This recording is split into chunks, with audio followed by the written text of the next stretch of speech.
this country, this is a $80 billion market in 2007, financing people's education dreams. But in China, other than the state-owned, the state-sponsored program, there's no such opportunity for students and their families. So they are part of our borrower base. Also, we have like 30 to 50 million micro entrepreneurs. As you know, SMEs are not well covered in China by financial institutions, not to mention micro entrepreneurs. Who are they? They can be an online merchant. They may have a day job, but in free time, they sell and buy things online.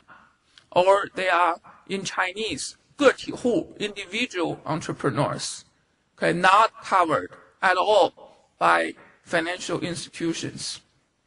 And they can borrow through CreditEase, our platform.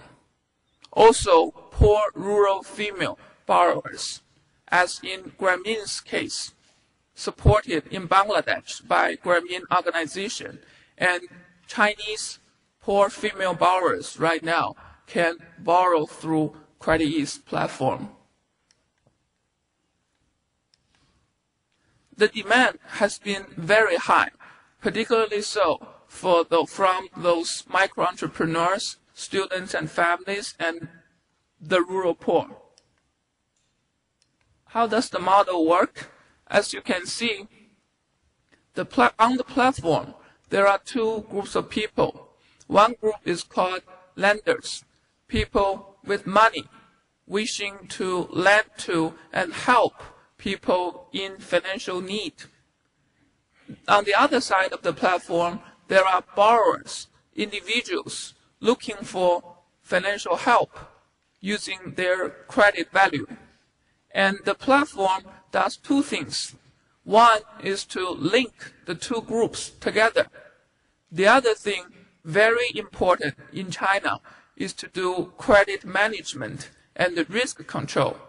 Because in this country, in developed markets like the US, Japan, the UK, there is established a credit system. But in China, there's no such system. If someone approaching us saying he or she has a need for credit loan, we have to tell whether that person is credit worthy. We have to establish our own system to assess one applicant's credit worthiness. So this is very unique to developing countries to build the credit system first before matching the needs. And why is P2P powerful? This model has been growing tremendously in the past few years. Actually, it has several very key advantages. One is its sustainable nature, because lending is not like donation. Donation doesn't come back. If you give something to people for free, you won't get it back. When you support the next person, you have to use new materials, new goods, new money. But in lending, money comes back to you, and you can do it to the next person, in a very reusable, sustainable way. That's in terms of the lender. From the borrower's point of view, if the borrower receives something free, he or she has no responsibility to give back, to generate value out of the things that they receive. If it's a loan, the person has to pay back. So there is a lot of more responsibility involved. So it's very sustainable. And also, it's very personable. It's very customized solution. In the morning, like there are speakers talking about the big gap between the urban rich and the rural poor. There is increasing gap between these two groups. And we link the urban rich with the rural poor. If you are a person living in a city, you have a regular job, 100 RMB, that's our minimum unit for rural P2P lending. You can lend as little as 100 RMB. That's as little as $15 US. It's very little for you because there is big gap between the urban and the rural. So something that is of very little value in urban area is of tremendous value in the countryside.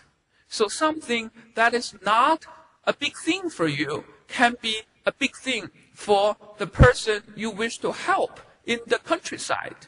So that actually takes advantage of the existing urban and rural income gap or wealth gap. That's one part, a very unique feature of this model. Okay, very low entry barrier, 100 RMB, and also it uses actually the existing wealth gap.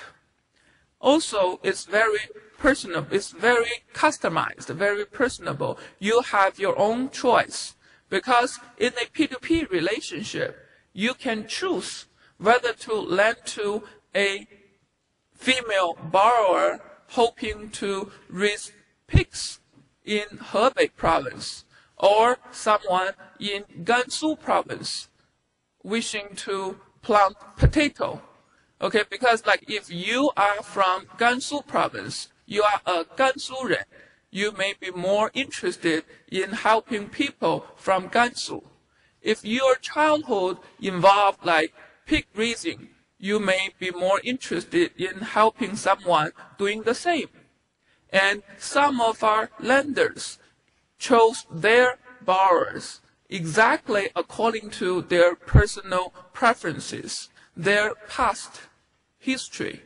So this is like personal touch. It's also a very interesting feature of this peer-to-peer relationship. Also, it's very transparent.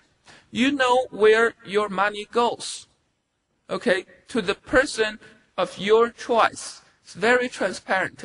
It's not like in a black box, like you give money to a black box and it claims it does something socially meaningful. You just don't know. Okay, so your money goes to a person of your destination, your choice. Low cost. There's no much channel cost. In a traditional donation world, like money goes through many layers of intermediaries. When your money reaches the ultimate beneficiary, its value has diminished quite a lot. Also, it has wide coverage. Why? Because we use the internet. So borrowers, their profiles, their stories are on the internet, and lenders find borrowers, close the transaction online, real time. So that's very unique feature of this model is wide coverage. So you can find your micro entrepreneur you want to support. You can find your student you want to support. You can find your poor rural female you want to support. And here just one case on the rural side. As you can see, the lenders can be everybody because the amount is so tiny. Everyone in the city can afford. Yeah, there are some famous people from the entertainment industry. Also a high school student. Also a successful entrepreneur. Also like university teacher, a venture capitalist. So lenders receive 2% interest every year, the same as you would if you put your money in the bank. And on the borrower side, right? There